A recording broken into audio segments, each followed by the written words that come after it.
నమస్కారం, మీరు చూస్తున్నారు HN19. తిరుపతి జిల్లా నాయుడుపేట పట్టణంలోని ఐసీడీఎస్ కార్యాలయం వద్ద అంగన్వాడీలో నిర్వహిస్తున్న నిరవధిక సమ్మెకు సిపిఎం నాయకులు డాక్టర్ రామసుబ్బయ్యతో కలిసి సిపిఎం జిల్లా కార్యదర్శి వందవాసి నాగరాజు మద్దతు పలికారు. ఈ సందర్భంగా జిల్లా కార్యదర్శి నాగరాజు మాట్లాడుతూ గత 12 రోజులుగా అంగన్వాడీ వర్కర్లు తమ సమస్యలను పరిష్కరించాలంటూ సమ్మె చేపడుతున్నప్పటికీ ప్రభుత్వం పట్టించుకోకపోవడం దారుణమన్నారు. సమస్యలను పరిష్కరించకపోగా మంత్రి ఉషశ్రీ చేసిన వ్యాఖ్యలు సరైన పద్ధతి కాదన్నారు. నిత్యావసర ధరలు విపరీతంగా పెరిగిపోవడం వల్ల బ్రతికేందుకే ఇబ్బందులు పడుతున్న అంగన్వాడీలను ఆదుకోకపోగా విమర్శలు చేయడం సరికాదన్నారు. ఈ కార్యక్రమంలో అంగన్వాడీ ప్రాజెక్టు కార్యదర్శి శ్యామలమ్మ, సిఐటియు నాయకులు చాపల వెంకటేశ్వర్లు, శివకవి ముకుంద పాల్గొని అంగన్వాడీలకు న్యాయం జరిగేంత వరకు ప్రభుత్వంపై పోరాటం ఆగదని, వారికి అండగా మేమున్నామంటూ వారికి భరోసా ఇచ్చారు. అంగన్వాడీల సమ్మె జయప్రదంగా జరుగుతున్నాయి. ఈ రోజు నుంచి నిరాహార దీక్షలు ప్రారంభించారు. నిన్ననే మీరు చూశారు, నాయుడుపేటలో పెద్ద ఎత్తున రాస్తారోకో చేసిన సందర్భంగా పోలీసులు అరెస్ట్ చేసి జైలుకి పంపించి పోలీస్ స్టేషన్కి తీసుకెళ్తే మొత్తం కార్మికులందరూ కూడా మనకు జైల్లో పెట్టండి, మాకు జీతాలైనా పెట్టండి, లేదా జైల్లోనే పెట్టండి అని చెప్పి ఒక నినాదంతో ఈరోజు ముందుకు సాగారు. వాళ్ళ పోరాటానికి సానుకూలంగా ఈ రాష్ట్ర ముఖ్యమంత్రి అర్థం చేసుకోవట్లేదు. ఈరోజు ఆకలి పోరాటం అది. మీకు ధరలు విపరీతంగా పెరిగిపోయినాయి. కనీసం 26,000 ఇవ్వని సుప్రీంకోర్టే నిర్ణయించింది. మీరు కూడా గతంలో చెప్పారు, తెలంగాణ కన్నా మీకు 1000 రూపాయలు పెంచిస్తాను. ఈరోజు తెలంగాణలో 13,500 ఇస్తున్నారు. మీరు 1000 రూపాయలు పెంచాలంటే 14,500 అని మీరు కనీసం అనౌన్స్మెంట్ కూడా చేయకుండా మేము యూనిఫామ్లు ఇచ్చినాము, లేకపోతే రెంట్లు ఇచ్చినాము, ఇది మీ బాధ్యత. మీరు టీచర్లకి ఆయాలకి ఏం చేస్తారని చెప్పేసి చేస్తున్నాం.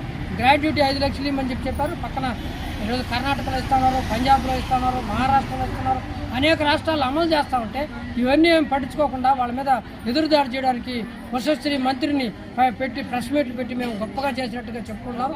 మీరేమీ అంత గొప్పగా అంగన్వాడీ టీచర్లకు చేయలేదని చెప్పి వాళ్ళ ఆందోళనే మీకు ఇది కావాలి. మీరు ఆలోచించండి, మీ ప్యాలెస్లకు మాత్రం ఒక ప్యాలెస్ను ఉండడానికి కట్టిన దానికి 450 కోట్లు అవుతాం.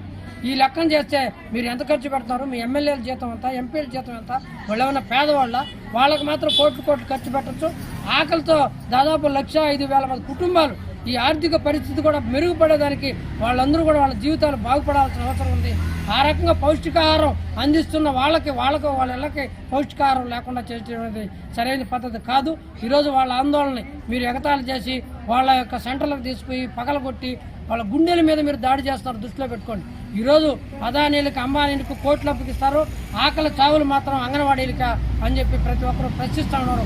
మీ సంపదలో మీరు ఎవరికి చేస్తున్నారు? స్మార్ట్ మీటర్లకు ఎంత పెడుతున్నారు? ఈరోజు కరెంటు ఛార్జీలు ఎంత పెంచుతున్నారు? చెత్త పన్నుకి ఎంత చేస్తున్నారు? ఇన్ని భారాలు పెంచేసి జీతాలు పెంచకపోతే ఎలా బతకాలా? ఏ రకంగా వాళ్ళ కుటుంబాలు సాగాలని చెప్పేసి మేము అడుగుతున్నాం. అందుకని ఈరోజు నువ్వు కానీ వెంటనే పరిష్కరించకపోతే రేపు 26వ తేదీ నుంచి పెద్ద ఎత్తున రాష్ట్రంలో అన్ని రాజకీయ పక్షాలు కూడా, వామపక్షాలు ముఖ్యంగా 10 వామపక్షాలు నిర్ణయించాయి. అందరూ కూడా ప్రత్యక్షంగా కార్యాచరణలో దిగుతారు. ఇది ఒక శాంతి భద్రత సమస్యగా తయారవ్వకుండా ముందే నువ్వు కలమేలుకొని పరిష్కరించాలని చెప్పేసి మేము కోరుతున్నాం. రేపు క్రిస్మస్ సందర్భంగా నువ్వు నమ్మే దేవుడు అని చెప్తావు, నువ్వు క్రీస్తు అని చెప్పాడు, నీ వల్లే నీ ఎదుటి వాళ్ళని కూడా చూడమని చెప్పాడు. నువ్వు ఆ విధంగా చూడకపోతే నీకు ఎవరు ఆశిస్తులు ఉండమనేది స్పష్టంగా అర్థమవుతా ఉంది. అందువల్ల ఈ ముఖ్యమంత్రి గారు మరింత ఈ పోరాటాన్ని ఉధృతం కానియకుండా ఈరోజు కార్పొరేట్లకు అప్పగించేది పక్కన పెట్టి అంగన్వాడీ టీచర్లకి కనీస వేతనం పెంచాలి, వాళ్ళ గ్రాడ్యుయేటీ, రిటైర్మెంట్ బెనిఫిట్స్ అన్ని కూడా కల్పించాలని చెప్పేసి సిపిఎం తరఫున మేము డిమాండ్ చేస్తాము. ఉద్యమం 12వ రోజు చేరింది. అయినా కూడా ఈ ప్రభుత్వానికి కొంచెం కూడా చిత్తశుద్ధి లేదు. మహిళలు నడి రోడ్లో ఉన్నారు, వాళ్ళు తింటున్నారో తినలేదో ఏంది వాళ్ళ పరిస్థితిని ఆలోచన చేయకుండా మినిస్టర్ గారు, ఉషశ్రీ గారు, మేము అంగన్వాడీలకి చేపరగట్లు ఇచ్చేసినాం, షాట్లు ఇచ్చేసినాం, యూనిఫాములు ఇచ్చేసినాం, అన్నీ బాగున్నాయంటే అట్టాటి ఎప్పుడో ఒకసారి సంవత్సరానికి ఒకసారి నువ్వు ఇస్తున్నావు చీపురగట్ట. అట్టాటి చీపురగట్లు ఎన్ని పెట్టామో మేము నీలాగా చెప్పుకోవట్లేదు. చీపురగట్లు, షాట్లు, మ్యాట్లు అవి కాదు మాకు కావాల్సింది. మాకు జీతం పెంచు, మా కడుపు నిండా అన్నం పెట్టండి. మీరు కాన్వెంట్స్ బిల్స్ ప్రతి నెల వేయకుండా మాకిచ్చే వేతనంలోనే మేము కాన్వెంట్స్ బిల్స్ పిల్లలకు పెడతా ఉన్నాం. మాకేమి ఇచ్చినట్టు అప్పుడు మీరు? కాబట్టి మీరు అంగన్వాడీ వాళ్ళు కూడా మహిళలే, నేను మహిళల పక్షపాతిని, నేను నిజాయితీ పరుని అంటున్నావు. మేము కూడా అంగన్వాడీ వాళ్ళము నిజాయితీగా చిత్తశుద్ధితో మా పని మేము చేసుకుంటున్నాము.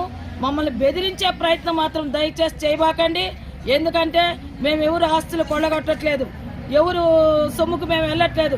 మా శ్రమ దోపిడీ చేస్తున్నావు. మీరు ఎందుకు ఆ విధంగా శ్రమ దోపిడీ దొంగలుగా ఉన్నారు? మా శ్రమకు తగ్గ ఫలితం మిమ్మల్ని మేము అంగన్వాడీలుగా డిమాండ్ చేస్తా ఉన్నాం. తెలవల శ్యామల, నాయుడుపేట ఐసిడిఎస్ ప్రాజెక్ట్ ప్రధాన కార్యదర్శి. సెంటర్లో పెట్టాము, గుడ్డు ఇస్తామండి, గుడ్డు ఇస్తామండి,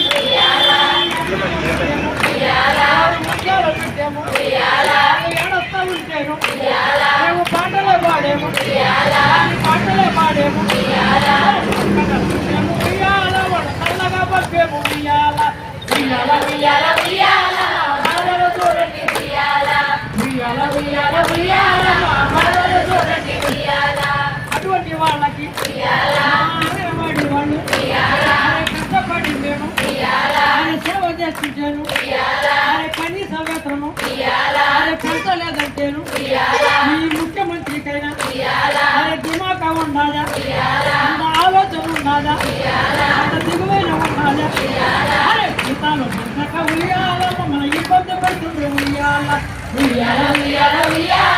మరిన్ని అప్డేట్స్ కోసం మన HN9 టీవీ ఛానల్ ని సబ్స్క్రైబ్ చేసుకోండి.